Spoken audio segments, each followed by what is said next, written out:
Hello, Sharif here.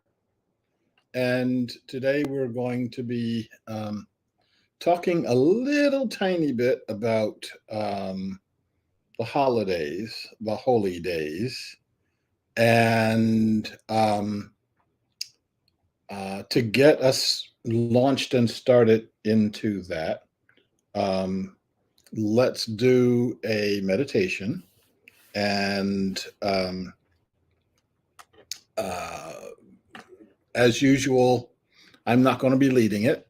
And as usual, I'm going to have a crawler that talks a bit about our the purpose of our meditation. I am going to invite you to close your eyes if you feel comfortable doing that, and take a deep breath.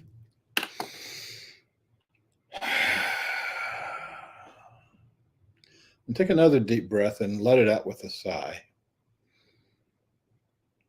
That actually felt good. Let's do that again.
Okay, so I'm going to invite you to come back into your center and back into our center, and we can begin.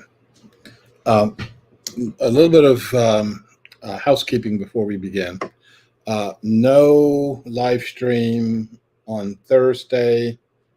I hope all of you will be doing whatever it is that you do on Thanksgiving, and I hope you'll be happy doing that.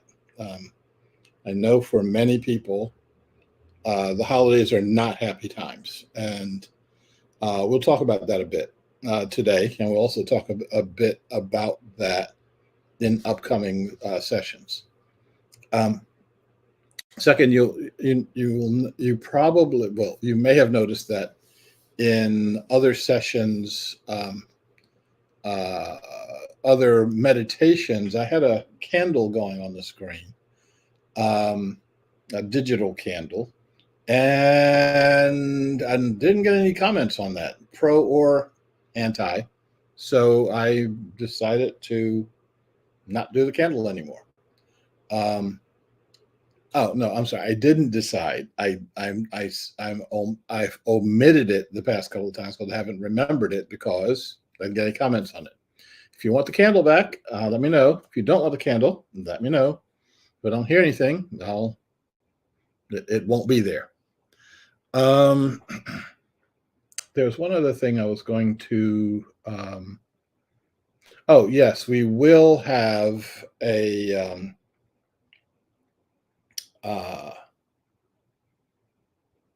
holonic consciousness session on Saturday.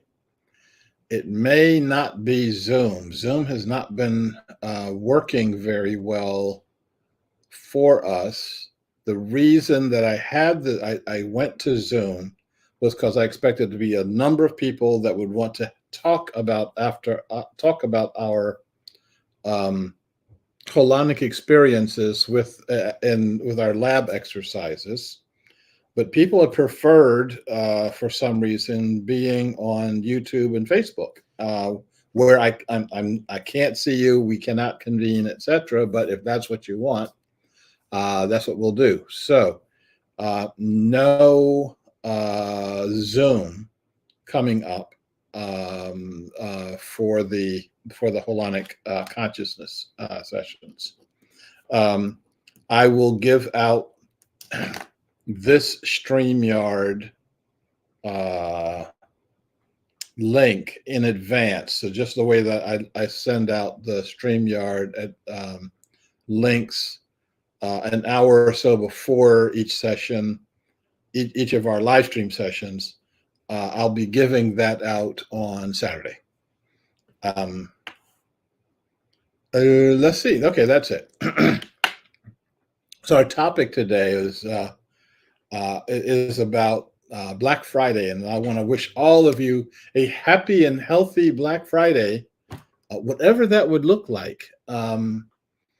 Black Friday being a made-up event that has no relationship to any of the spiritual antecedents of this time.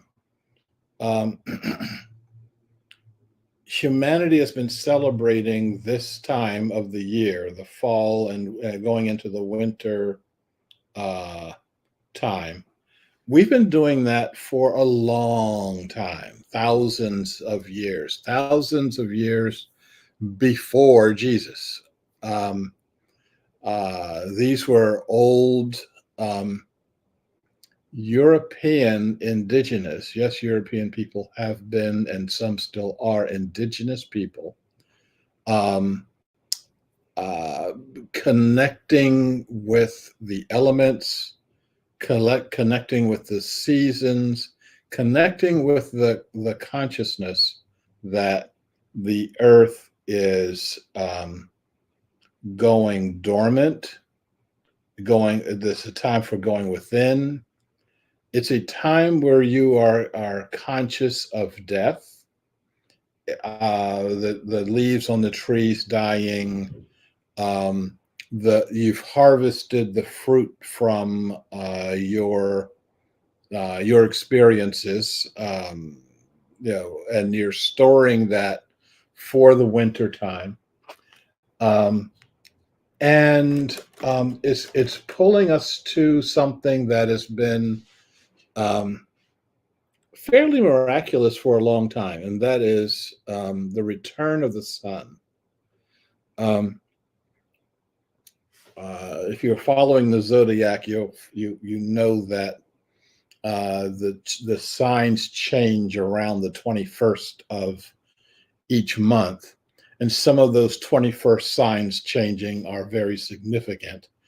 Um, the spring and fall equinox, where the day and the night are equal in length, and then the winter and summer solstice, where it looks like, if you're paying attention every day, and actually I do pay attention every day, um, it looks as though the sun stands still in the summertime. And so the first day of summer, it looks as though the sun stands still in this brightest moment.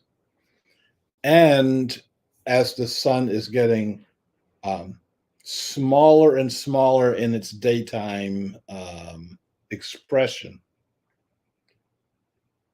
it looks as though the sun stands still at this smallest, at where the night is the longest and the day is the smallest.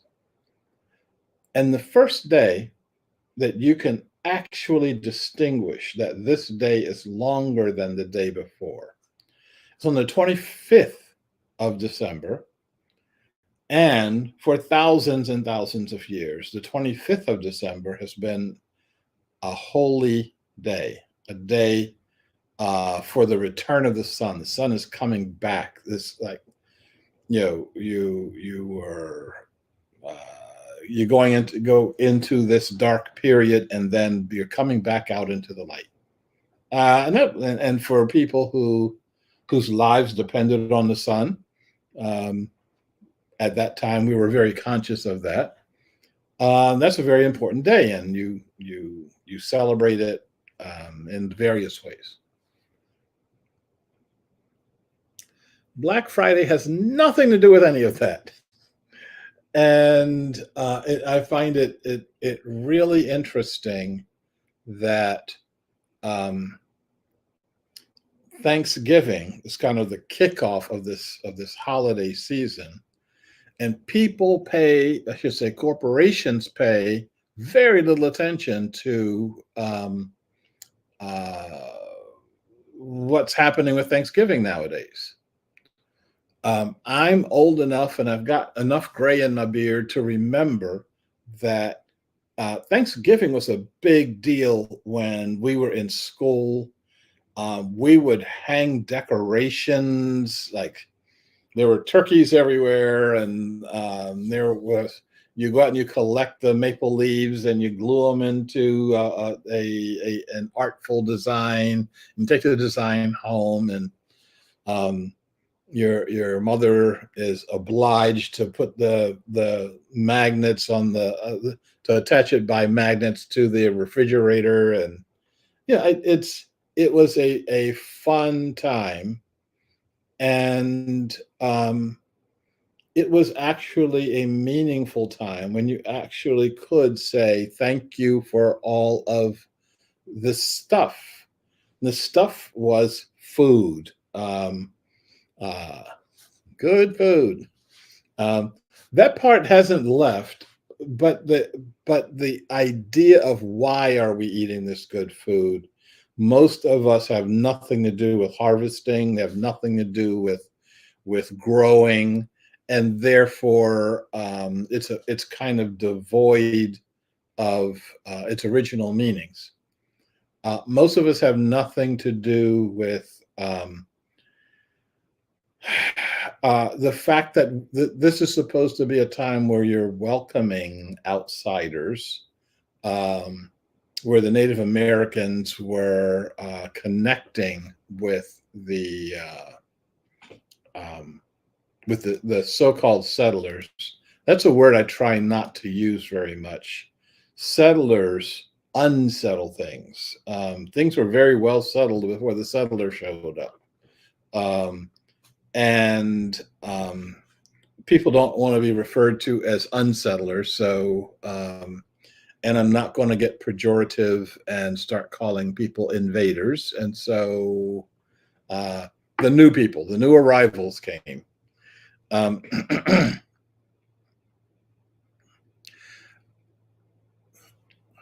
Black Friday does away with all of that and concentrates on the fact that we are celebrating, um, that we want to make more money.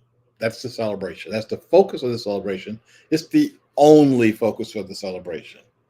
People have forgotten what Black Friday actually stands for. That this was supposed to be the day after Thanksgiving, um, uh, was supposed to open the season where um, retailers made most of their money, where their book for 11 months out of the year, their books were in the red. And now, because of we're now going into the holiday season, the books are going to be in the black. So this is Black Friday, which is meaningful if you're an accountant and meaningless for just about everybody who's not an accountant.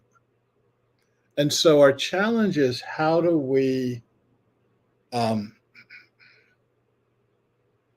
how do we find meaning in a time that is supposed to be meaningful for us? There's so many people who are on edge during this time, and they're on edge specifically because the time has such little meaning to us, such little spiritual meaning to us. I want to give you a couple of contrasts to that. We may wind up a little early today, which will be okay. So the first thing I wanted to share with you was um, something that happened maybe 30 years now. This happened. Uh, I was saying how in earlier times, especially when I was in school, the holidays meant something. Thanksgiving actually meant something. Christmas actually meant something, and it didn't mean, oh, I'm going to get stuff. I told you that I was raised very poor. Our expectation level for Christmas was close to zero. Um, my mom was able to generally get something for us and put a wrapper on it, but you got socks, you got underwear, you got stuff that you needed, and there was not a whole lot of money around for frills. We would get our Christmas tree on the 25th of December, when all the places that sold Christmas trees took the ones that were not sold and put them out on the street. We got our Christmas tree, put it up, and had a Christmas tree in the house. A little late, but still appreciated. So the things that we appreciated about the holiday were the religious and spiritual aspects of it. I was raised as an Episcopalian, and going to Christmas Eve Mass was a really big deal. Um, Going to church at night was a really big deal. Um, Almost all other times, the light was shining into the church from the rose window. And on Christmas Eve, the light is shining out into the street, which is really, really cool.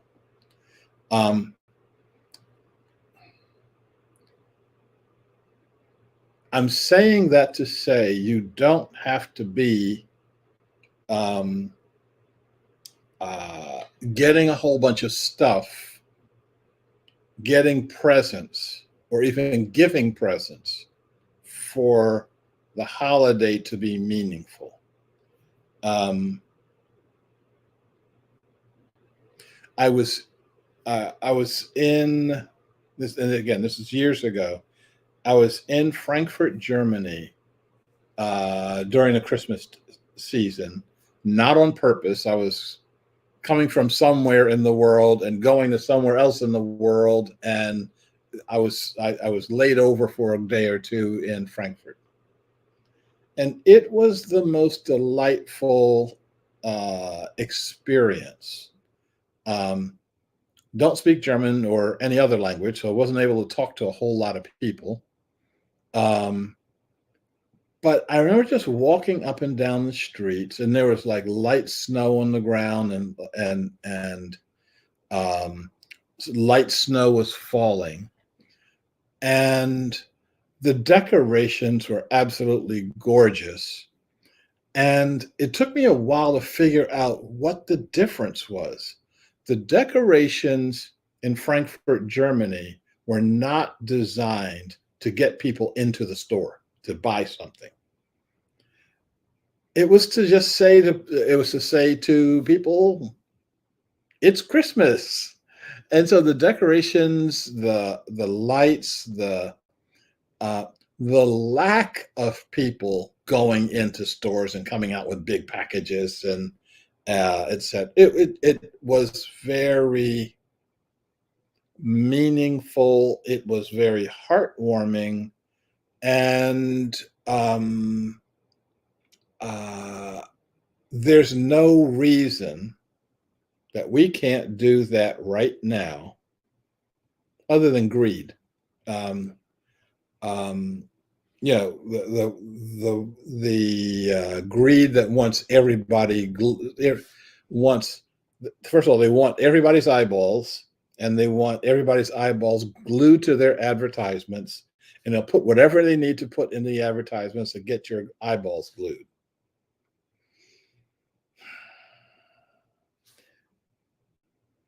Back at St. John's Episcopal Church, nobody was worried about gluing anybody's eyeballs. Over in Frankfurt, Germany, um, nobody was worried about gluing anybody's eyeballs. It was the celebration of a spirit of literally. I don't mean spirit in a theological sense. I mean the energy that's inside of you that needs to get charged up every once in a while was getting charged up. I got a lot of charge out of it, and so did everybody else. You could see the looks on people's faces from getting their charge. It doesn't have anything, let me not be too wide and too broad here. Um, it has very little to do with Christianity itself. Let me give you another spiritual experience. Was almost all the time I spend on the island of Bali. Um, when you go in to get away from the big cities, when you go into the interior and you go to some of the villages, you get. I remember that um, there is a religious ritual, and the ritual is every doorway, every entranceway has to have a gift to the spirits of the doorway every single day.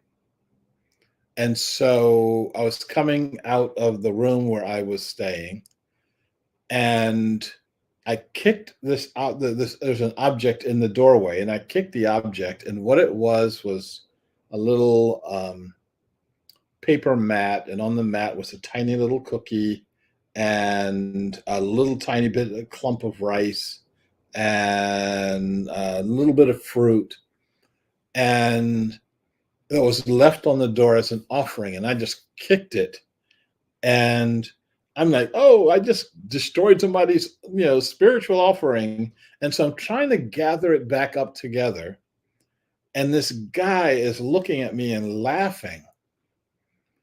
And he says, "Tooth of God." And I'm like, "Beg pardon?" He says, "The offering is made. As soon as they put it down, it's made. So it's over. When you kicked it, it's like God eating it. It's like okay, now it's gone. It's just trash." Okay. And I'm like, "Well, but it was really pretty. It was like the rice is kind of done in a nice little clump." And I said, "Then it was consumed well, if you noticed all of that." And so a large part of the activity of people in Bali is making these little doorway uh, gifts to the spirits. And another large part of the people in Bali are the ones that step in it, kick in it, drive their cars over it, etc., and sweep that away and get ready for the next day and the next day and the next day. So every single day, some part of your day is occupied in a way that is not part of you getting more stuff in this world. A large part of the day is not about this world at all. And it helps you to put your own energy and your own spirit in perspective.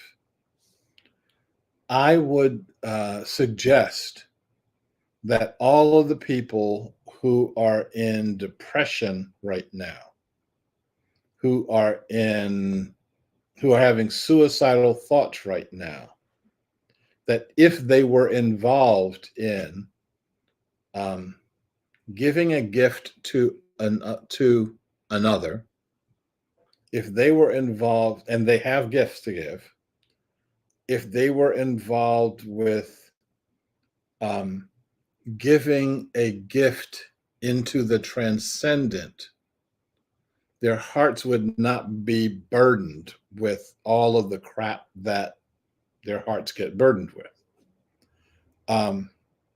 There is a way out of um, uh, our energy conundrum as a society. And that way is not through mental health counseling. It's not through psychoactive pills and medications. It's really about awakening and awakening a spirit and um, uh, cutting ourselves off from meaninglessness. Yes, your television has an off knob. You can turn it off. All of the things that we have going, which are generally not good for you, you have a choice as to whether or not you're going to turn on the television or read a book. Um, you have a choice as to whether or not you're going to engage in completely aimless, pointless, I don't want to call it conversation and that's not even talking, it's just like blather, or whether you're going to hold your silence, hold yourself in silence until you can have something meaningful to say. These are our choices. Generally, if you feel like you're too busy to do all that, you're caught in the trap. You can extricate yourself from the trap whenever you want to, but you got to do the extrication. No one's going to do it for you. There'll be those of us encouraging you to do that, but you're the one that has to do it and then help others to extricate themselves. This is not, well, this is where we end the preoccupation with ourselves that the Dalai Lama talks about. We can then become focused on our community connection. We then can become focused on our divine connection, and we can open ourselves to different, better, and true human beings. Okay. Um, don't eat too much on Thursday. Just eat just enough too much, not too much too much. I look forward to talking to you, not on Thursday, but I'll see you in the Holonic Laboratory, glitch free this time, on Saturday at 11 o'clock Pacific. May all beings be well. May all beings be secure. May all beings be happy. Thanks, and I will talk to you at another point in time.